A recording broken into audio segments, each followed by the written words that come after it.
ของเนาะมีเงินพ่อซื้อนมให้ลูกเจ้าเด้อซื้อได้อยู่ได้กินให้ลูกเจ้าแหละขอกับจัดชีฮาติดต่อเจ้าทั้งใดเขาเช็ดยาเห็นแล้วก็มาเห็นมาแต่ว่าในการดูการแล้วก็ขอเขามาเป็นเพื่อนได้แต่ว่า นี่การเงิน500 บาทเนาะคุณยายเพิ่นมาให้เด็กชายข้างบ้านเราบ่จักซื้อได้แล้วก็ได้เด็กอันลูกจะซื้ออย่างนี้ตะวันเนาะไอ้ตะวันดื่มแต่ขนาดดื่มมันนี่น้ำวาสนาเรื่อยยังหันดื่มเพิ่นจะให้เงิน500 บาทขอบคุณเพิ่นเด้อขอบคุณอะไรแล้วมีตู้ใช่แล้วอ่ะพอค่อยนั่นปันไดน้องนะขอบคุณลูกกินด้วยลูกน้องตลาดนัดเจ้า เดี๋ยวมาป้าได้ไหมเด้อ อ่านข้าวคุณข้าวเกี่ยวข้าวอันสบายดีก็ก้อนกล้วยเจ้าค่ะ เกี่ยวข้าวเลย อ้าว สบายดีเด้อ กี่ว่าที่สร้างให้ว่าให้ลูกเรามาน้ำหนุนก็ย่าเกี่ยวข้าวก็ด้วยย่าจะเอามาเลยบ่ข้าวที่ ข้าวเกี่ยวข้าว วาสนาจะไปใส่ลูกฮะวาสนาไปใส่ตอนเศร้าๆเลยพี่น้องเลยเนาะหนาวเบิ่งไม้เซตสติ้งให้เบิ่งไปลูกอยากไปตลาดบ่ฮะลูกจะไปซื้อยังบอกขี่ข้างหน้าขี่ข้างหน้าพูดฉันบ่ให้แม่บ่ให้ไปน้ำเลยยันตกขี่ข้างหน้าเร็วพี่สบายดีเด้อป้าลุงตอนเช้าพาวาสนาลงตลาดนัดมื้อนี้ไปพี่ไปลูกมาพี่โอ้ย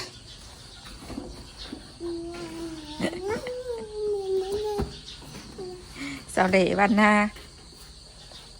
โอ้เสาเหล่วันนาสบายดีก่อนแม่จะพาไปไปดีป้าลุง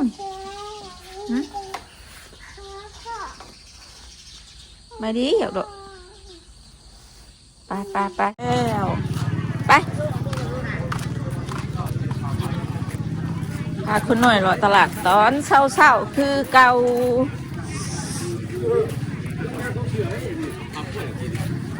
yes เพราะว่าถ้าพวกเสือยกไม้ก็คือว่านี่นักขอหันเฮ้ย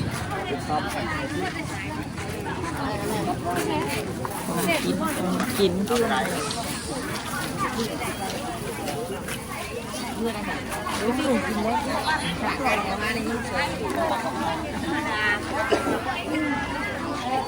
ถ้วยที่ได้น้องอยู่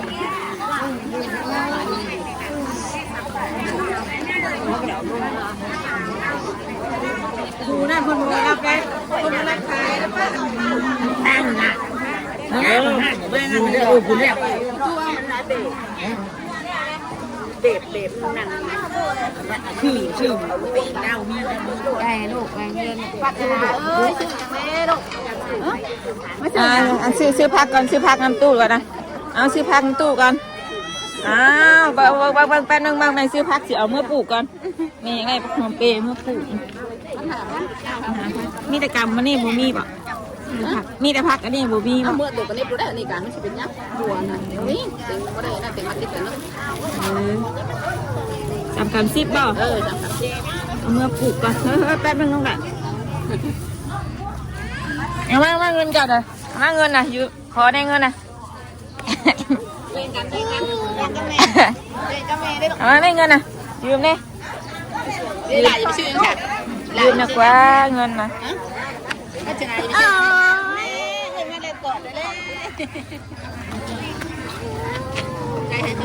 เลยขอบใจเลยนะเราแถมอีกได้ตลาดบ้านเฮาซื้อกินเอาย่างไปย่างไปต้องไม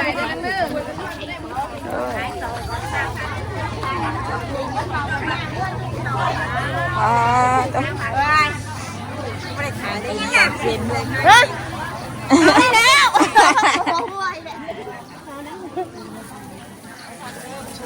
มาซื้อให้เป็นงามเลยจะงาม ได้พักที่มาซีซอยเนี่ยมาทัวคู่ที่มา โอ้ย แบบนี้ก็คนสิไปถูก เขาได้กระเป๋าเลยนะไทย เดือย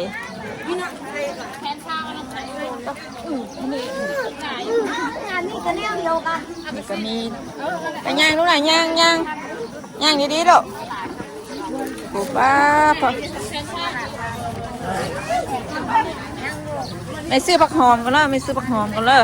นี่ซื้อผักหอมตำแจ่วนี่ ทักเด้อพี่น้องได้นั่งกัน ตำเท่าไรนี่นะ โอ้ยมาหาชามัดซิกระชาย มัน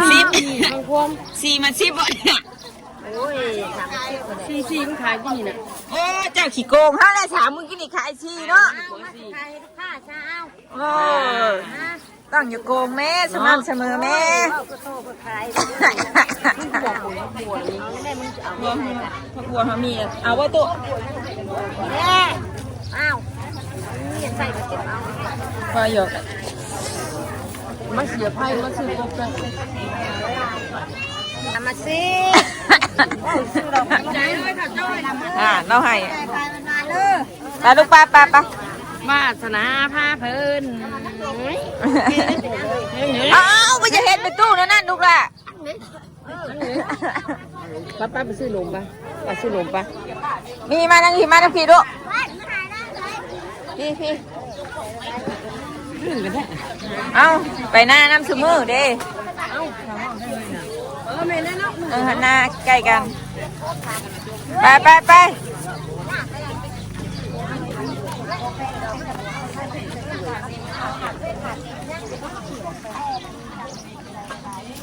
ทางนี้บ่มีอย่างให้ลูกทางนี้นะติ้งนองอีกแล้วเหรอ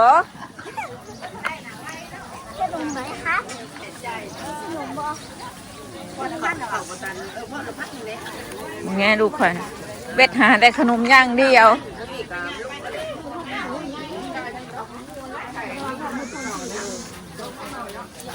แต่เขาไม่นำคิดจะเจ็บแต่ว่าแน่นาตัวเองรู้จัก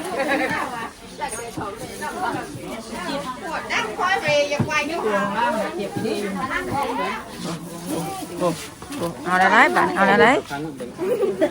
เฮ้ยทำกันเลยลูกยุงกินเนาะนะ ชื่อติมบอก พี่จะไปซื้อไอติมตอนเช้าลูก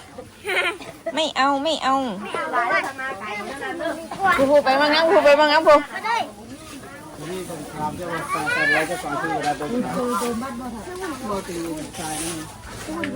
น้ำเพื่อนเขามีอยู่ลูกนั่นบุญนะ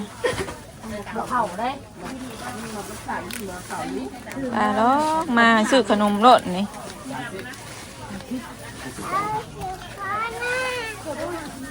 เอาเลือกไปเลือก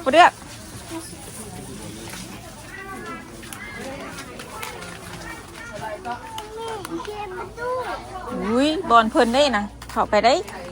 เอามาทางนี้มาเบิ่ง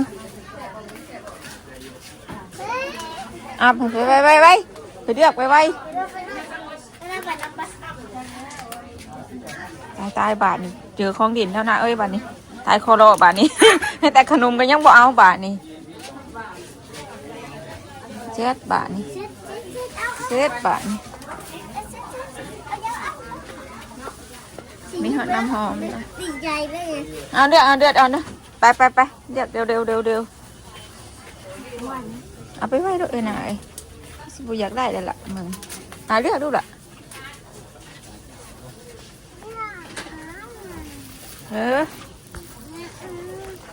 เอาไปยังนั่นนะอันนี้คืออะไรอ่ะฮัลโหลบ่นี่นะฮัลโหลบ่นี่นะ อันเต่าแบบปี๊ดนะ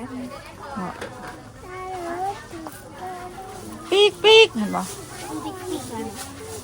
เพราะว่าลูกสิเอานั่น ผมใส่เลยมา นี่มาเอากิบมุ้งมิ้งนี่เห็นมั้ยกิบนี่ป้างามแทนนี่นะ นี่วันนี้มันเป็นน้ำดอกไม้ กิบงามจังเลยเนี่ย นี่เบอร์ดอกไม้ยืดนี่เกี่ยวกับผมเอาบ่งาม7,000อันนั้นว่าบอกเอาว่า7,000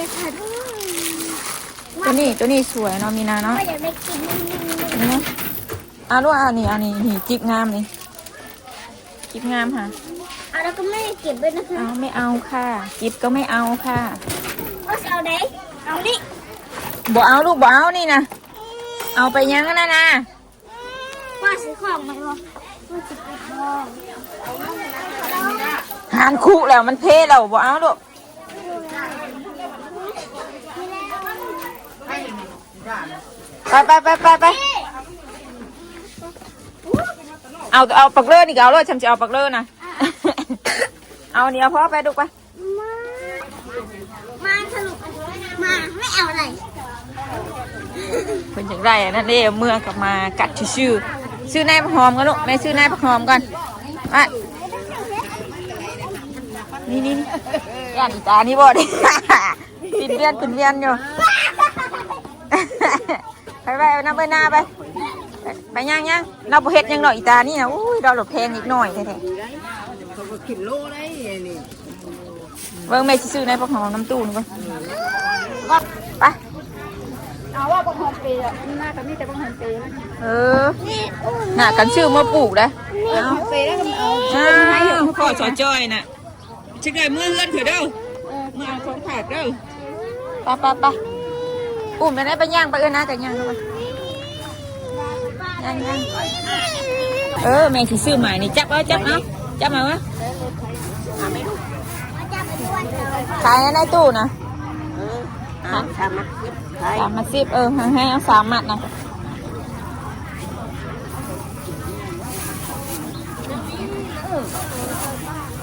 น่ะเขาซื้อแล้วเมื่อกี้นี่ไงน่ะ2 ถุง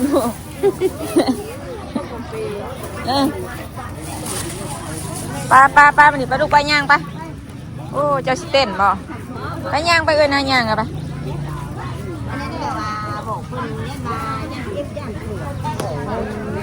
มีแต่หมักเดือยเห็ดงามๆกับมีพี่น้องเลยเห็ดงาม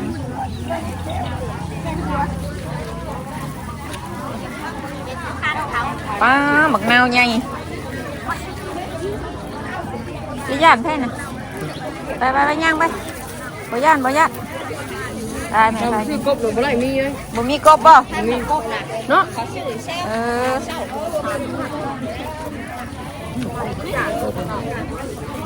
เอาลูกหลานมึงหนูก็ย่างกะ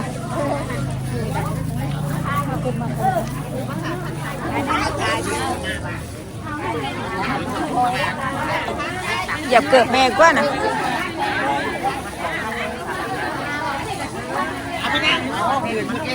นี่น่ะซื้อเด้าไปย่างเลยไปย่างด้วยย่าง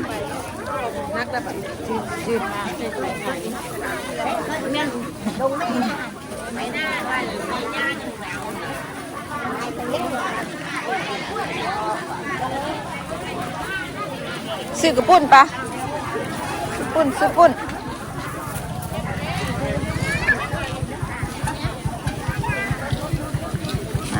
มาเลยตัวได้เสียค่าไพ่ได้บาทมือนี่เสียค่าไพ่ได้มือนี่ปุ๊บนาอยู่นาแล้วก็มาเขาเฮียนได้ละมาเขาเทียนแล้วปลาดุงแมงอันนี้แมงวัน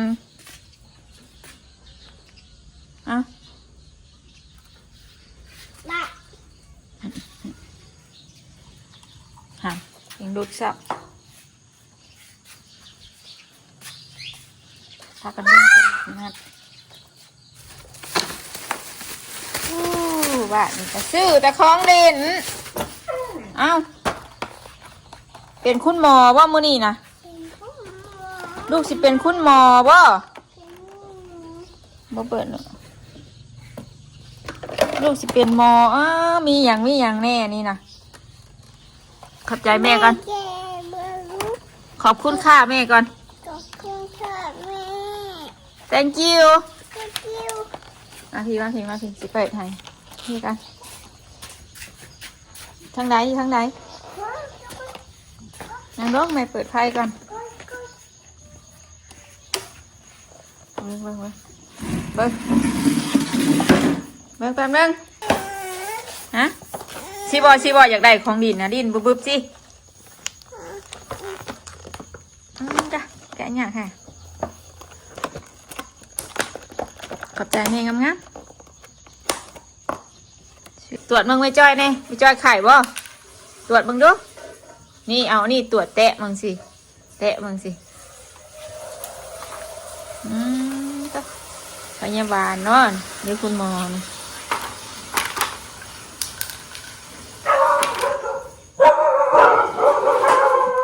จะจ้อยมาก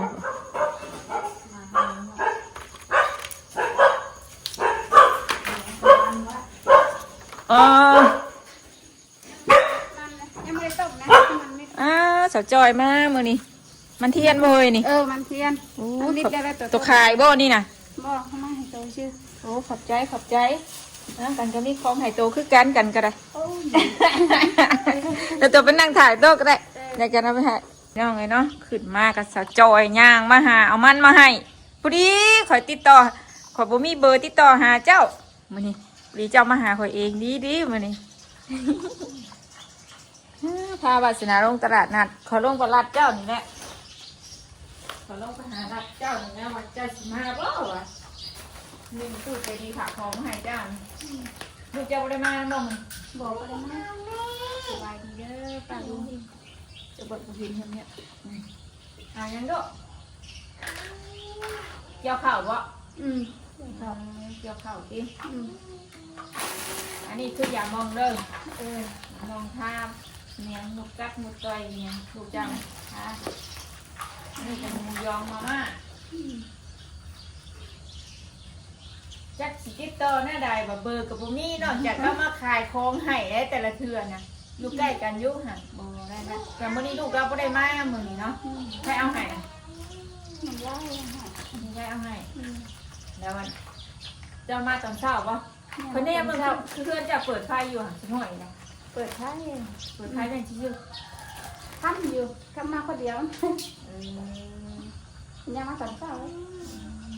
เดี๋ยวค่อยมาเรียนตัวไม่ได้เปิดเปิดไฟเสมอ บ่เปิดประตูได้จะร้อยขนาดตีนอนนะ มึงคลิปเอาว่านี่นะด้วยว่ามีคนบอกมา ไปกัน สมมติ ตั้งขับมานี่จ้ะตั้งขับมาเพิ่นบอกว่าบอกเขามาเอาเครื่องอยากจะเอาเครื่องมาให้หลังอื่นน่ะปะเมียตลาดว่าเมียเยอะอันจันทราจะเอาเครื่องมาให้เชียวนั่นแค่อันว่าหาเปลี่ยนมาได้เปลี่ยนนี่ได้อันเราจะผมขึ้นนะ วันนี้มีแดกของแบบมีเงินท่องซื้อนมให้ลูกเจ้าเด้อซื้อได้อยู่ได้กินให้ลูกเจ้าแหละขอรับจัดที่ห้าติดต่อได้ทั้งใด เขาเช็ดยาเห็นแล้วต้องมาเห็นนะแต่ว่ารายการอยู่รายการแล้วก็สอนเขามาเป็นเพื่อนได้แต่ว่า นี่การเงินเลย500 บาทเนาะคุณยายเพิ่นบาให้เด็กไส้ขังบ้านเราบอกจัดซื้อได้แล้วก็ได้เด็กกันลูกจะซื้ออย่างนี้แต่วันเนาะแต่วันดื้มแต่ขนาดดื้มมันนี่น้ำมัสนาเดือยยังหันดื้มเพิ่นจะให้เงินเจ้า500 บาทขอบคุณเพิ่นเด้อขอบคุณอะไรแล้วมีตู้ใช่แล้วอ่ะบอกค่อยนั่นปันไดน้องนะขอบคุณลูกกินด้วยลูกน้องตลาดนัดเจ้า เดี๋ยวมาป้าได้ไหมเด้อ หานข้าวคนข้าวเกี่ยวข้าวอันสบายดีก็ก้อนกล้วยเจ้ากัน เกี่ยวข้าวเลย ข้าว สบายดีเด้อ กี่ว่าชิช่างให้ว่าให้ลูกแล้วมาน้ำหล่นก็ย่าเกี่ยวข้าวก็ด้วยนะย่าจะเอามันอะไรบ้างข้าวที่ ข้าวเกี่ยวข้าวข้าวชุดแดงได้นะโซ่นี่ มาชุกลายที่ใครบนมีใครเห็นหน้ามอปีนี่นะ เกี่ยวกี่โมงแล้วเกี่ยวจบเกี่ยวขาเกี่ยวขาแล้วเราต้องเกี่ยวขา เห็นมาขายจิโร่แต่หึงแนวอ่ะ อันเกี่ยวข้าวดิมันยังมันอยู่กูขวาเล็กหน่อยนะใส่เสื้อที่หาโตนะยังมันอยู่ ขอบใจ มาเวลาก่อนมาเวลานั่นก่อน คนข้าวที่เราคนมาตลาดนัดตอนเช้ามาตลาดนัดตอนเช้าเลยนี่นะข้าว